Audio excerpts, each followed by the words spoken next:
함께 찾아 읽겠습니다. 에스겔 37장 1절에서 14절까지의 말씀입니다.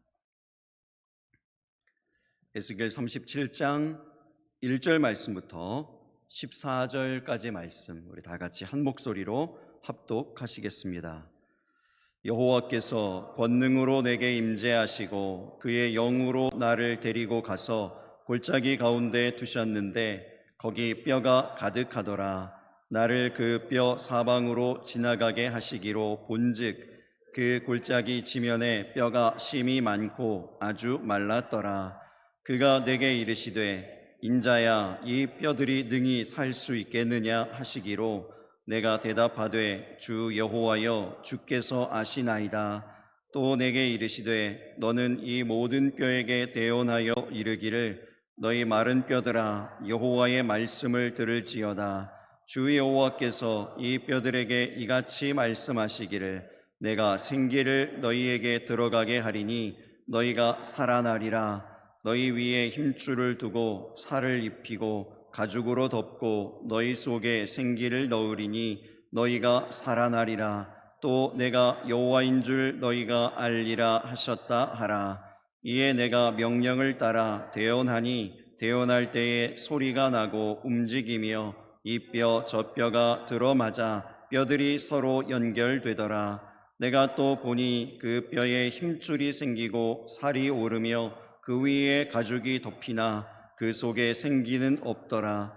또 내게 이르시되 인자야, 너는 생기를 향하여 대언하라. 생기에게 대언하여 이르기를 주 여호와께서 이같이 말씀하시기를 생기야, 사방에서부터 와서 이 죽음을 당한 자에게 불어서 살아나게 하라 하셨다 하라. 이에 내가 그 명령대로 대언하였더니 생기가 그들에게 들어가매 그들이 곧 살아나서 일어나 서는데 극히 큰 군대더라. 또 내게 이르시되 인자야, 이 뼈들은 이스라엘 온 족속이라. 그들이 이르기를 우리의 뼈들이 말랐고 우리의 소망이 없어졌으니 우리는 다 멸절되었다 하느니라. 그러므로 너는 대언하여 그들에게 이르기를 주 여호와께서 이같이 말씀하시기를 내 백성들아, 내가 너희 무덤을 열고 너희로 거기에서 나오게 하고 이스라엘 땅으로 들어가게 하리라. 내 백성들아, 내가 너희 무덤을 열고 너희로 거기에서 나오게 한즉 너희는 내가 여호와인 줄을 알리라. 내가 또 내 영을 너희 속에 두어 너희가 살아나게 하고 내가 또 너희를 너희 고국 땅에 두리니 나 여호와가 이 일을 말하고 이룬 줄을 너희가 알리라. 여호와의 말씀이니라. 아멘. 자리에 앉으시기 바랍니다. 옆에 계신 분들과 다시 한번 인사하겠습니다. 하나님의 환대를 경험하는 하루 되세요. 신앙은 보는 겁니다. 무엇을 보는지가 그 사람의 신앙입니다. 모두가 문제를 볼 때 믿음의 사람은 기도할 제목을 봅니다. 무엇을 기도해야 될지를 보는 것이죠. 하나님께서 어떻게 행하실지, 어떤 일을 행하실지, 어떤 역사를 일으키실지, 하나님의 마음이 어떠하신지, 이런 것을 보는 것이 신앙의 사람, 믿음의 사람의 눈입니다. 그래서 이런 찬양이 있습니다. 내게로부터 눈을 들어 주를 보기 시작할 때 주의 일을 보겠네. 내 작은 마음 돌이키사 하늘의 꿈 꾸게 하네. 주님을 볼 때, 신앙생활은 주님을 볼 때 주님이 보여주시는 하나님의 일들을 경험하는 것, 하늘의 꿈을 꾸게 되어지는 것, 이것이 신앙생활인 것을 믿으시기 바랍니다. 그래서 에스겔은 이 구약성경의 예언서에 속한 책이라고 했습니다. 예언서에 제일 먼저 나오는 책 이사야, 그 이사야 선지자를 하나님께서 부르실 때에도 하나님께서 무언가를 먼저 보여주시면서 그의 사역이 시작됩니다. 이사야 6장 1절에 보면 우시야 왕이 죽던 해에 내가 본즉 주께서 높이 들린 보좌에 앉으셨는데 그의 옷자락은 성전에 가득하였고, 이 어떤 장면이 보이는가 하면 주께서 높이 들린 보좌에 앉으신 것이 보입니다. 그리고 그의 옷자락이 성전에 가득한 것이 보입니다. 옷자락은 중요하다고 했습니다. 옷자락이 주의 자비, 옷자락을 만진 사람들이 고침을 받고 나음을 얻는 주의 긍휼하심을 상징한다고 했습니다. 그것이 성전에 가득한 것이 보여집니다. 천사들이 나르면서 하나님을 찬송합니다. 천사에게 6날개가 있어요. 그 2날개로는 얼굴이 가려지고 2날개로는 발이 가려지고 2날개로 나르면서 찬양합니다. 이렇게 찬양해요. 거룩 거룩하다 만군의 여호와, 그 영광이 온 땅에 충만하시도다. 자꾸 찬양을 하게 되는데, 이게 아무튼 찬양이 다 가사가 다 그 성경에 있는 거예요. 거룩하다 거룩하다 거룩하다, 이렇게 이 천사들이 찬양하며 경배하는 영광스러운 모습이 보여지면서 그 다음에 곧바로 뭔가를 보는 가운데에서 하나님이 이사야를 부르시는 거죠. 그 다음 성경 예레미야입니다. 예레미야 선지자를 하나님께서 부르실 때도 마찬가지예요. 하나님께서 무언가를 그에게 보여주십니다. 예레미야 1장 11절의 말씀에 보면 하나님이 예레미야에게 물어보시죠. 예레미야야, 내가 무엇을 보느냐? 예레미야가 살구나무 가지가 보입니다, 이렇게 대답하니까 내가 잘 보았도다, 우리 칭찬을 받아요. 보이는 대로 얘기했는데 칭찬받습니다. 그리고 13절에도 가보면 똑같은 질문을 다시 한번 하시죠. 여호와의 말씀이 다시 내게 임하니라 이르시되 내가 무엇을 보느냐? 그 다음에는 이제 끓는 가마가 보인다고 대답을 해요.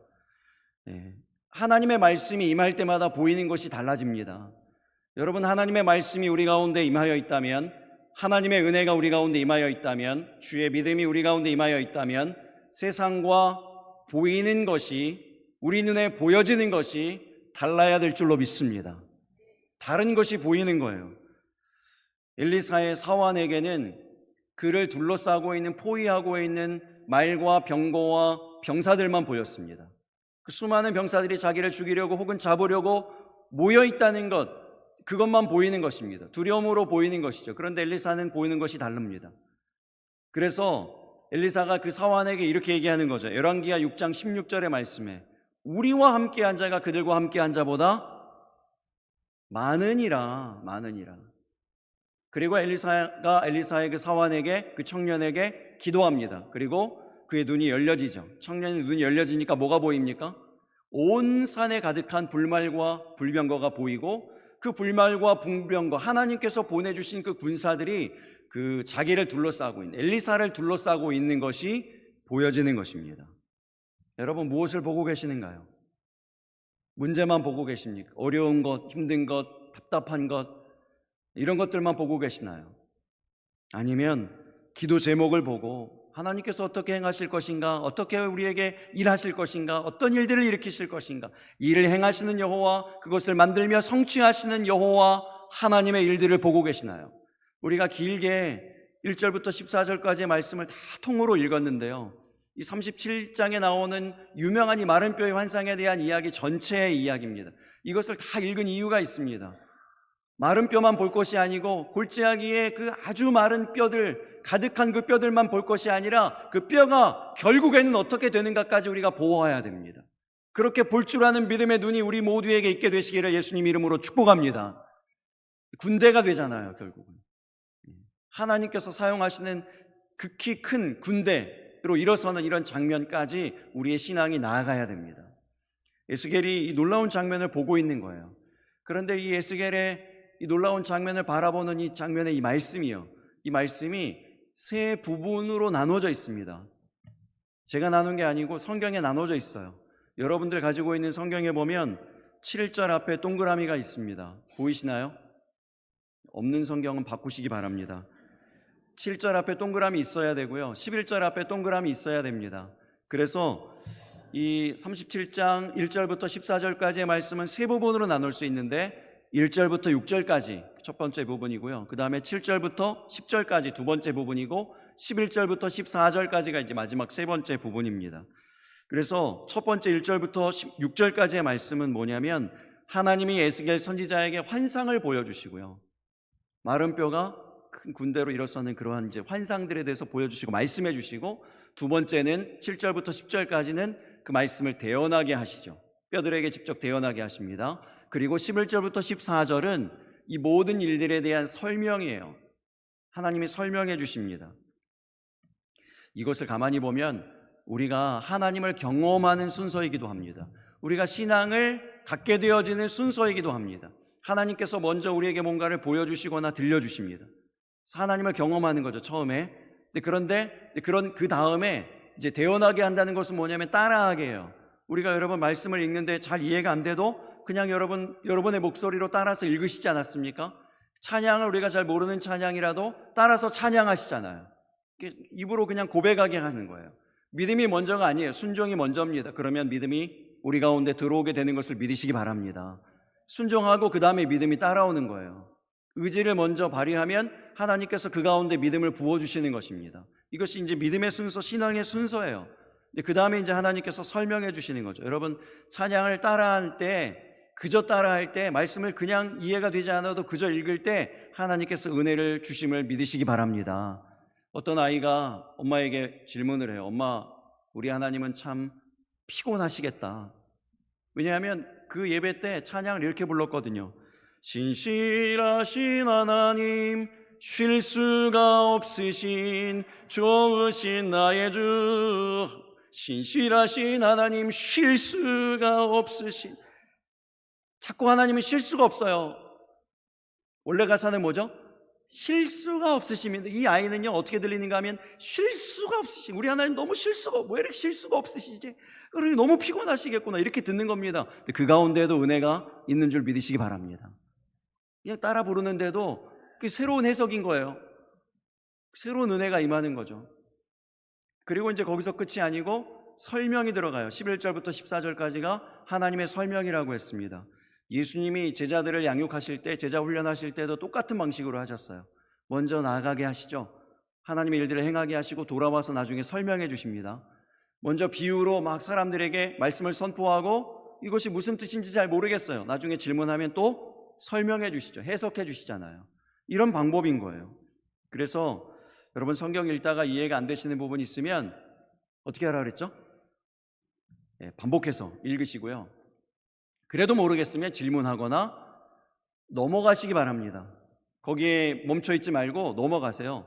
넘어가면 나중에 하나님의 때에 어느 순간 불현듯 마침내 깨달아집니다. 알게 되어져요. 우리 하나님은 반드시 설명해 주세요. 알게 해주시는 하나님이심을 신뢰하시기 바랍니다.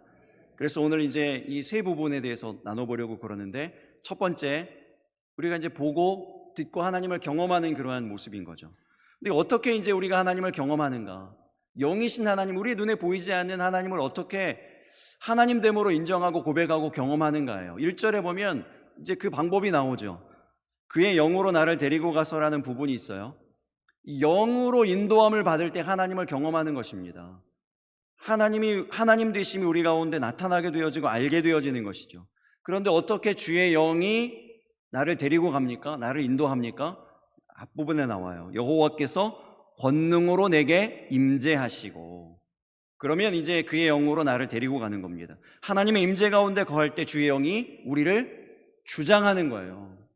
그래서 우리가 이제 하나님이 무엇을 우리에게 원하시는지, 우리가 무엇 하기를 원하시는지, 어떻게 하기를 원하시는지 알기 위해서 무엇을 해야 됩니까? 하나님의 임재 가운데, 그 하나님의 권능의 임재 가운데 거하는 것입니다. 그리고 하나님의 영의 인도함을 받는 것이죠. 그래서 여러분, 어떤 인생의 선택 가운데 있을 때 먼저 기도하실 수 있기를 바랍니다. 어떤 중요한 결정을 앞두고 있을 때 예배를 쌓으시기 바랍니다. 언제까지 예배해야 될까요? 언제까지 기도해야 될까요? 여호와께서 권능으로 임재하시고 그의 영으로 우리를 사로잡아 주장하여 인도하실 때까지, 그때까지 예배를 쌓고 기도하는 것입니다. 근데 이러한 이 영광스러운 그 하나님의 임재 가운데에서 에스겔 선지자가 하나님이 보여주시는 환상을 보죠. 일반 사람들이 볼 수 없는 놀라운 환상입니다. 마른 뼈가 보여요. 마른 뼈들이 그 골짜기에 가득한 것이 보입니다. 아주 심히 말랐다고 그랬어요. 2절에 보니까. 여러분, 그 에스겔 선지자가 이 놀라운 하나님의 권능의 임재 가운데 있는데, 하나님의 영의 인도함을 받았는데 고작 보는 것이 마른 뼈입니다. 그 뼈들이 아주 마른 것, 이런 것들만 보고 있어요. 왜 이 마른 뼈가 그의 눈에 보여졌을까요? 하나님께는 이유가 있음을 믿으시기 바랍니다. 여러분들 눈에 뭔가 보여지십니까? 보여지는, 남들은 잘 안 보이는데, 남들은 잘 눈에 띄지 않는데 여러분들에게만 잘 보여지는 것이 있습니까? 이유가 있음을 믿으시기 바랍니다. 남들은 잘 안 보이는데 지나가다가 교회에 뭔가 휴지가 떨어져 있는 게, 뭐 이게 자꾸 더러운 게, 먼지가 있는 게 보여요. 하나님의 뜻이 뭘까요?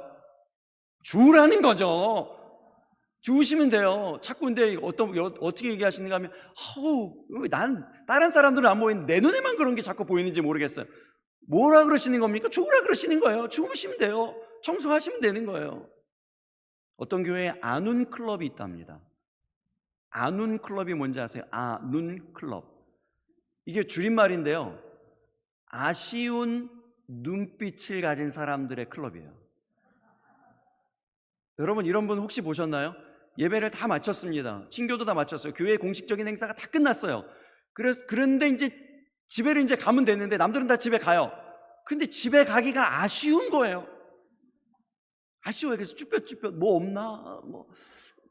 또 뭐 없나? 뭐 이렇게 하는 이런 아쉬운 눈빛을 가진 사람들이 있어요. 그런데 그 눈빛을 알아보는 사람이 또 있어요. 보통 사람들은 몰라요. 저 사람 뭐죠? 왜 저래? 뭐 그냥 그런가 보다. 그리고 모르는데 그 아쉬운 눈빛을 알아차리는 사람이 있거든요.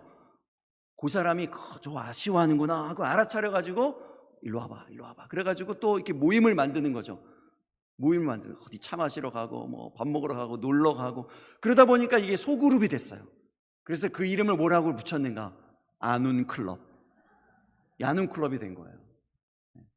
여러분, 하나님이 어떤 사람을 쓰시는지 아세요? 바로 이런 사람들을 쓰시는 거예요. 3절에 보면, 인자야 이 뼈들이 능히 살 수 있겠느냐, 하나님이 에스겔 선지자에게 물어보시는데요. 답은 둘 중에 하나예요.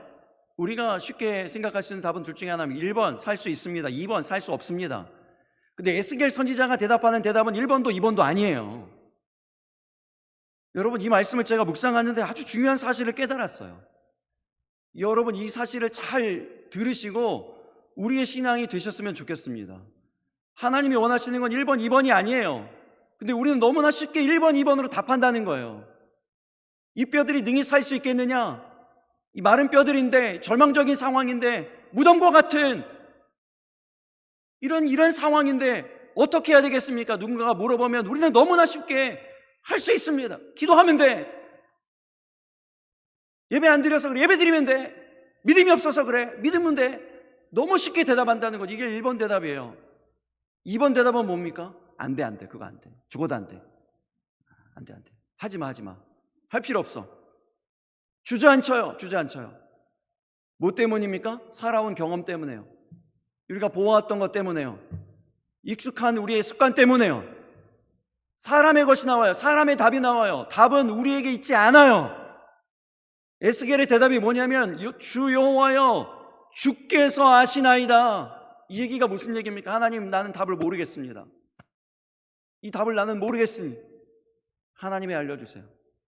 주 여호와여 주께서 아시나이다. 여러분, 이 대답을 들으니까 여러분 누가 생각나나요?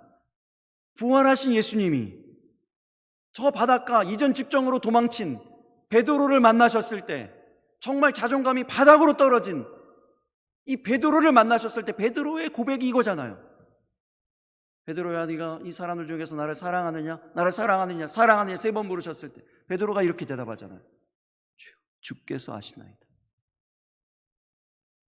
여러분, 우리의 이 상태가요, 우리의 이 어떤 상태가 늘 이렇게 낮은 자리, 죄인의 자리, 나에겐 답이 없습니다. 나는 잘 모르겠습니다. 하나님, 내게 알려주셔야지. 내게 답이 있습니다. 하나님께 답이 있습니다. 하나님 알려주세요. 라는 이러한 태도요, 이러한 자세요. 이것이 바른 건강한 하나님께 쓰임받을 수 있는 그러한 가난한 심령이요, 비어진 마음이요, 이런 것이 되는 것을 믿으시기 바랍니다. 에스겔 선지자가 이렇게 얘기하는 거예요. 그러니까 이제 주께서 아시나이다 이렇게 얘기하니까 여러분 보세요. 그 다음 챕터가 열리는 거예요. 하나님이 또 이르시되, 그 다음 말씀이 부어지는데 어떤 말씀입니까? 이제 대언하라는 거죠. 뼈들에게 대언하라 이렇게 얘기하는 겁니다. 5절을 보시기 바랍니다. 주 여호와께서 이 뼈들에게 이같이 말씀하시기를 내가 생기를 너희에게 들어가게 하리니 너희가 살아나리라. 이 말씀을 이제 주시는 거죠. 무엇으로 뼈들이 살아납니까, 여러분? 두 가지예요. 말씀과 생기. 말씀과 생기로 살아납니다. 즉 말씀과 성령이요, 말씀과 기도입니다. 여러분, 무엇으로 죽은 영이 살아납니까? 여러분, 무엇으로 병든 자가 일어납니까? 무엇으로 죽은 자가 살아나냐고요. 여러분, 무엇으로 흙이 생명이 되었습니까? 무엇으로 천지 만물에 생명이 들어갔습니까? 말씀과 생기예요. 말씀과 생기입니다. 우리를 살아나게 하는 것, 우리를 살리는 것, 말씀과 생기요, 말씀과 성령이요, 말씀과 기도에 있음을 믿으시기 바랍니다. 이걸 주시는 거예요. 이걸 알려주시는 겁니다. 말씀과 생기에 있다, 이것을 이제 보여주시고 들려주셨어요. 근데 그 다음 단계요, 그 다음 단계로 넘어가니까 이제 뭘 하라고 하십니까? 이제 보였으니, 들렸으니 이것을 전하라는 것이죠. 대언하라고 하시는 거예요. 그래서 에스겔이 이제 받은 말씀대로 대언합니다. 7절을 보시기 바랍니다. 이에 내가 명령을 따라 대언하니 대언할 때 소리가 나고 움직이며 이뼈 저뼈가 들어맞아 뼈들이 서로 연결되더라. 하나님의 말씀이 대언되어질 때 세 가지의 반응이 일어나요. 첫 번째 소리가 나고, 두 번째 움직이고, 세 번째 이뼈 저뼈가 들어맞아 뼈들이 서로 연결된다고요. 세 가지 일이 일어나는 거예요. 성경을 여러분 계속 보면요, 하나님의 말씀이 선포될 때마다 동일한 현상이 일어납니다. 이런 이 반응들이 일어나요. 느헤미야에 보면은 이제 느헤미야의 이야기가 바로 이 시대적인 상황으로 보면 에스겔이 예언하고 있는 이 상황의 이야기가 그대로 재현되는 거거든요. 이스라엘 사람들이 포로로 잡혀갔다가 바벨론에서 다시 이스라엘로 귀환합니다. 돌아옵니다. 그래서 돌아와서 보니까 이스라엘 그 예루살렘 성벽이 다 무너져 있거든요. 그 성벽을 다시 재건함, 52일 만에 놀랍게도 감격 가운데, 은혜 가운데에서 이 성벽이 딱 재건됐습니다. 그리고 이걸 재건한 다음에 그 다음 뭐 할까요? 모여서 부흥회를 하는 거예요. 수문학 강장에 사람들이 다 모였습니다. 강사는 이 학사 겸 제사장인 에스라예요. 에스라가 나무로 만든 특별 강단에 서서 율법책을 탁 펴니다. 사람들이 일제히 우리가 예배할 때처럼 일제히 탁 일어나요. 그리고 위대하신 하나님 여호와를 송축하며 하나님의 말씀을 선포할 때 들려오는 소리가 있어요. 그 뼈들에게서, 마른 뼈들에게서 소리가 나는 것처럼 그 수문학 광장에 모여있는 사람들에게서 울려 퍼지는 소리가 있습니다. 어떤 소리일까요? 아멘, 아멘. 여러분, 이 소리가 우리가 예배하는 모든 자리마다 충만하게 되기를 예수님 이름으로 축복합니다. 그토록 많이 강조하고 얘기하고 그러는데도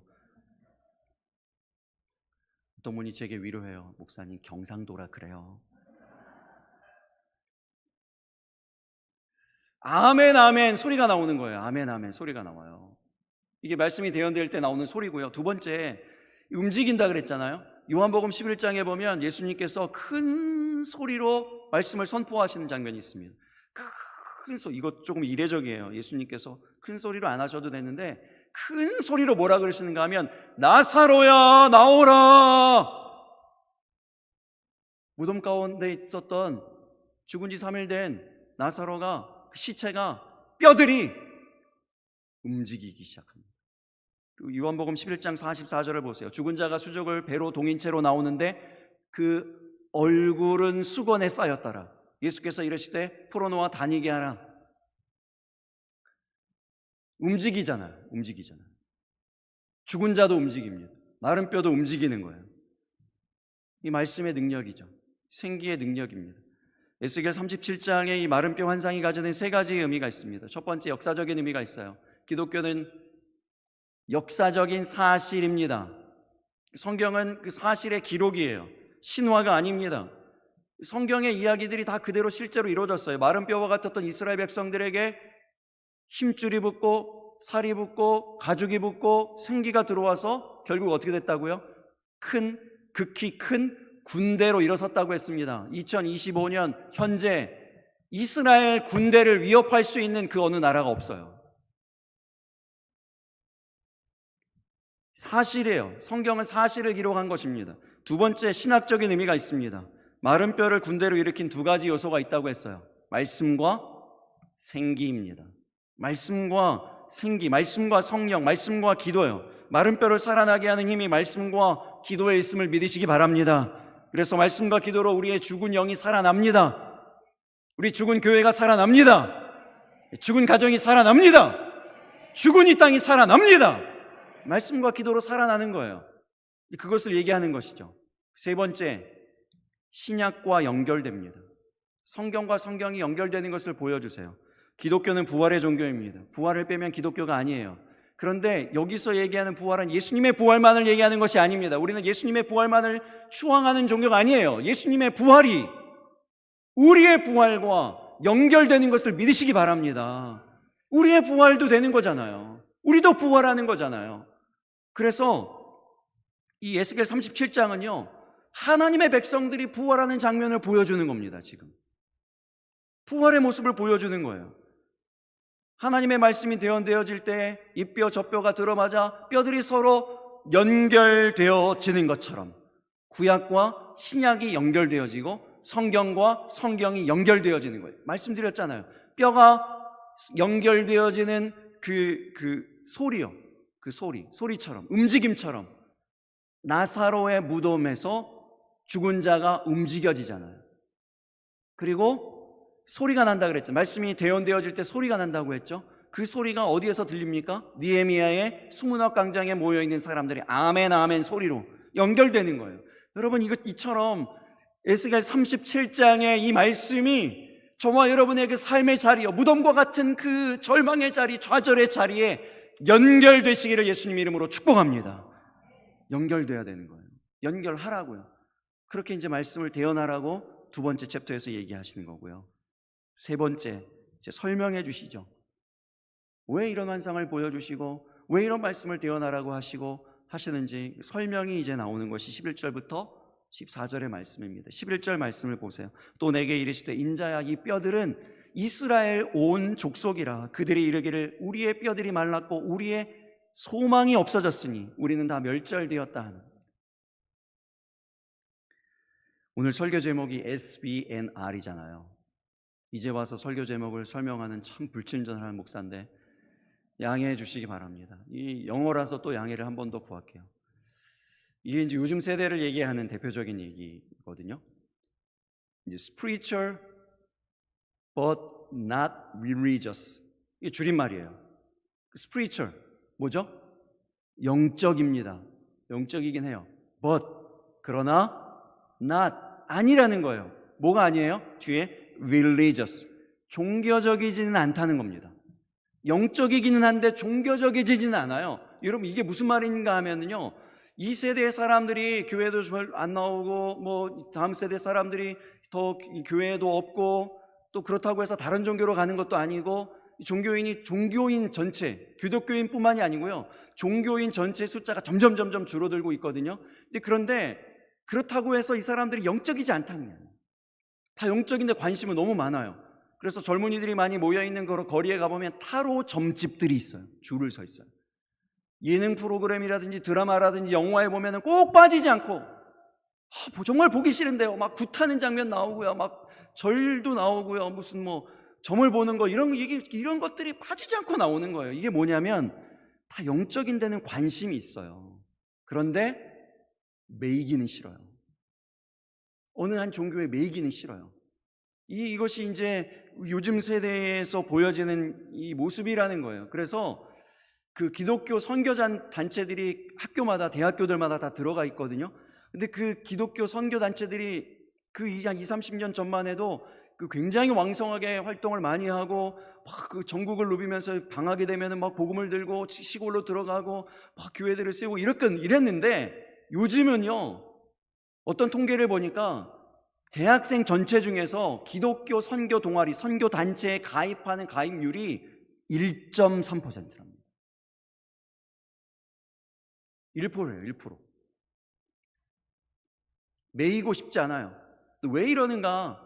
왜 이렇게 매여 있지 않으려고 그러는가? 그 이유가 오늘 본문에 나오는데요. 이 11절의 고백이 가만히 보면은 요즘 시대 젊은이들의 고백이에요. 11절에 뭐라 그랬습니까? 우리는 우리의 뼈들이 말랐고 우리의 소망이 없어졌으니 우리는 다 멸절되었다. 이렇게 얘기한다 그랬잖아요. 요즘 젊은이들의 고백이 그런 거죠. 우리의 일자리들은 말랐고 우리의 집을 살 소망은 없어졌으니 우리는 이생망입니다. 이생망 무슨 말인지 아세요? 이번 생은 망했다래요. 이번 생을 망했다라 줄임말이 이생망이래요. 저는 이렇게 얘기해주고 싶어요.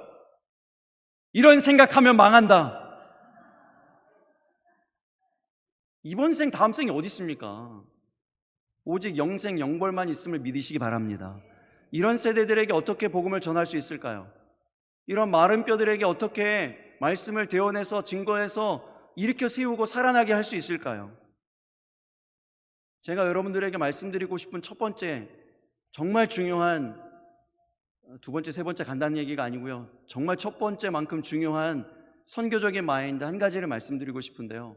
어른이신 여러분, 윗세대이신 여러분, 윽박지르지 마시기 바랍니다. 윽박지르면 안 돼요. 윽박지르고 싶어요. 저도 지금 막 나오잖아요. 이런 생각하면 망한다고 막 나오잖아요. 이 요즘의 아이들을 보면요, 요즘 세대를 보면요, 답답하거든요. 열정이 없어 보여요. 열심이 없어요. 뭔가 비전이 없어요. 눈이 흐리멍텅 해가지고 생각이 없는 것 같아요. 도대체 막 이런 생각이 들어요. 그래서 주로 뭐라고 그럽니까? 어른들이 라떼는 말이야. 라떼는 우리가 젊은이들이 제일 싫어하는 음료가 라떼래요. 그래서 라떼는 말이야 이랬는데 요즘에 MZ라서 그런가 봐. MZ라는 말이 제일 싫어한대요. MZ라는 말을 MZ세대가 제일 싫어한대요. 왜 그런지 아세요? SBNR이라 그랬잖아요. 그룹핑이 싫어요. 우리를 왜 MZ라고 묶고 난 MZ 아니에요 이런다는 거죠. 그룹핑 자체가 싫어. 묶이는 게 싫은 거예요. 이렇게 묶어놓는 게 싫은 거예요. 다 각자 개인이라는 거죠. 이런 것에 대해서 이제 오후 시간에 조금 더 말씀드릴 건데, 다 각자 개인이에요. 다 개인으로 생각해요. 그래서 묶는 걸 싫어해요. 요즘에 또 특이한 현상이 있는데, 요즘 유행하는 말 중에 젠지스테어라는 말 여러분 들어보셨어요? 이게 이제 젠지가 뭐냐면 젠은 제너레이션이에요. G세대라는 거고 스테어는 쳐다보는 거거든요. 누가 뭐라고 얘기를 하거나 질문을 하면요, 얘처럼 그냥 쳐다만 봐요. 뭐 대답을 해야 될 거 아니에요. 말을 해야 될 거 아니에요. 근데 얘는 그냥 쳐다만 보는 거예요. 이게 요즘에 나오는 현상이에요. 요즘 아이들이. 여러분 이해가 되십니까? 이거 어떻게 이해해야 되죠? 이 아이들에게 어떻게 복음을 전하고 이 아이들을 어떻게 살려낼 수 있을까요? 하나님은 어떻게 하셨나요? 하나님은 이 마른 뼈를 어떻게 군대로 만드셨나요? 말씀을 잘 보세요. 12절 13절을 우리 한번 그 생각을 가지면서 다시 한번 읽어보겠습니다. 12절 13절입니다. 시작. 그러므로 너는 대언하여 그들에게 이르기를 주 여호와께서 이같이 말씀하시기를 내 백성들아 내가 너희 무덤을 열고 너희로 거기에서 나오게 하고 이스라엘 땅으로 들어가게 하리라. 내 백성들아 내가 너희 무덤을 열고 너희로 거기에서 나오게 한즉 너희는 내가 여호와인 줄 알리라. 여러분 보세요. 하나님이 하나님의 백성들에게서 무엇을 보고 계십니까? 무덤이에요. 그들에게 있는 무덤을 보고 계시는 거예요. 그들에게 있는 그 깊은 절망을 보고 계십니다. 그 좌절을 보고 계세요. 실패를 보고 계세요. 스스로 어찌 해결할 수 없는 듯한 그 어둠을 보고 계시는 거예요. 그 무덤을 보고 하나님 그렇게 얘기하시는 거죠. 내 백성들아 내가 너희들의 무덤을 열고 그곳에서 나오게 하리라. 그리고 내가 너희에게 생기를 주리라. 그러면 너희가 살아날 것이다. 이 말씀을 하고 계시는 거예요. 취업을 위해서 열심히 애를 쓰고 있었던 청년이 있었습니다. 뭔가를 돕고 싶어요. 목사가 뭘 도울 수 있을까요? 기도하는 거죠. 기도로 돕는 겁니다. 열심히 기도했어요. 기도하는 자에게 하나님께서 뭔가를 보여주시나 봐요. 어느 날 밥을 먹으러 갔는데 밥을 먹다가 창을 딱 봤는데 그 청년이 지원한 회사 건물이 턱 보여요. 바로 앞에 보여요. 그래서 너무 놀라가지고 저도 그걸 의도하지 않고 갔기 때문에 너무 놀라가지고 사진을 찍어놨어요. 이게 무슨 일인가 하고 그냥 사진을 딱 찍어놨거든요. 몇 분 뒤에 전화가 와요. 목사님, 합격했습니다. 남의 집 일이라고 별로 기뻐하지도 않으시네요. 할렐루야. 여러분, 뭘 보고 계시나요? 무엇을 보고 계십니까? 예배 드릴 때마다 보이는 것이 있어요. 여러분들보다 제가 더 시력이 좋아서도 아니고 믿음이 좋아서도 아닌데 저에게만 보이는 것이 있어요. 그게 뭐냐면요, 여러분들은 예배 드리는데 옆으로 이렇게 눈을 잘 못 돌리시잖아요. 그러면 옆에 사람이 얼마나 민망하겠습니까? 그래서 옆에 분들이 어떻게 예배하는지가 잘 안 보이거든요. 근데 저는 보여요. 그 반짝반짝하는 눈빛이 보입니다. 지난주에는 우리가 빠른 찬양을 했어요. 결단의 찬양으로. 축복송을 했어요. 그런데도 그 찬양을 부르는데 그 눈에 눈물이 맺혀 있어요. 그래서 그 눈빛이 반짝반짝 빛나요. 이런 것들이 보여요. 뭐 때문이죠? 우리 안에 있는 무덤 때문입니다. 꽁꽁 싸매어 있는 그 누구에게도 얘기할 수 없는 숨은 허물이요, 어두움이요, 절망, 좌절이 여전히 해결되지 않은 무덤 같은 그 문제들, 이런 것들이 있기 때문이죠. 빠른 찬양을 해도 눈물이 나요. 축복성을 부르는데도 눈물이 나요.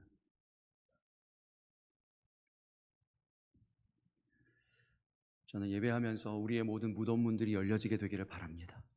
하나님 아버지의 마음이에요.